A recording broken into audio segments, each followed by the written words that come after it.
let me tell you about Greek philosophy, trying to understand the world philosophically, a noble quest to inquire how we know what we know, observing the world, and then thinking to grow. But first, an introduction. My name is Socrates, and I'm here to share with y'all some of my expertise. They say I was short and of the stocky kind. That's okay. I occupy myself with matters of the mind. The first great of Western philosophy, born 469, that's BCE. Knowing oneself brings ultimate wisdom, not material things, just the flaw of the system. Look inside.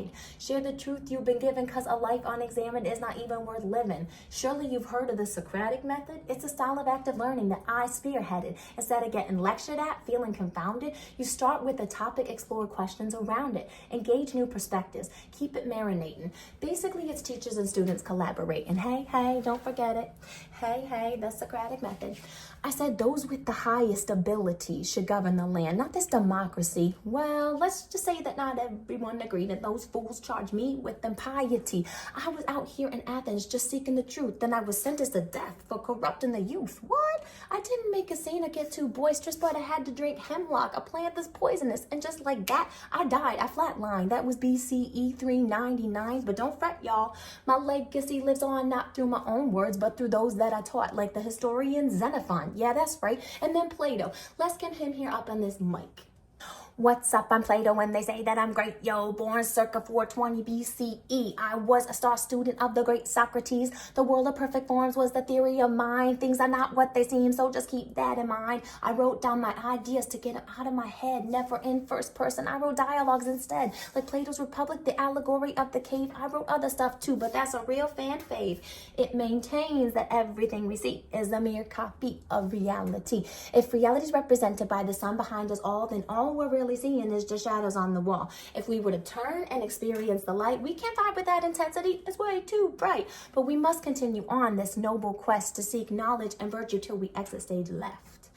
I founded the Academy in Athens, where students could discover their passions, debate, and achieve higher levels of reason. It didn't last forever, only just for a season. I had broad shoulders and I was a wrestling ace. Fun fact, that's how I got this nickname in the first place.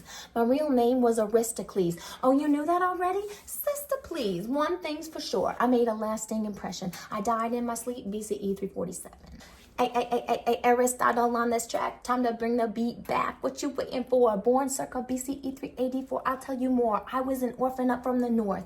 Moved to Athens when I was 17. A bright young kid, hot and fresh on the scene. For 20 long years, I studied under Plato at the Academy. Came in like a tornado when I was kind of an all-star. You could say I was cool. They referred to me as the mind of the school. I moved to Macedonia. It must have been fate. I tutored the one and only Alexander the Great. My knowledge surpassed just that of philosophy to topics like science, economics, psychology. The list goes on. I'm kind of a sensation. I have been the inspiration for multiple generations. He has been the inspiration for multiple generations. I wrote over 200 works, but only 31 survived, and you know that hurts. The Organon is the one most worth noting. It's the one you'll be quoting. I don't mess around with gloating. It's 6 of my writings on logical analysis for when you get stuck in that mental paralysis. It's like two people with differing views trying to put themselves in the other person's shoes. Through reasoned argumentation, they arrive at some creation of truth or wisdom. Now it's coming at you in real time through your sound system. Hey, we got to find a way. Then I founded my own school called the Lyceum. You might learn about it one day in a museum. The goal of education is cultivation of virtue, because acting right matters no matter who's hurt you.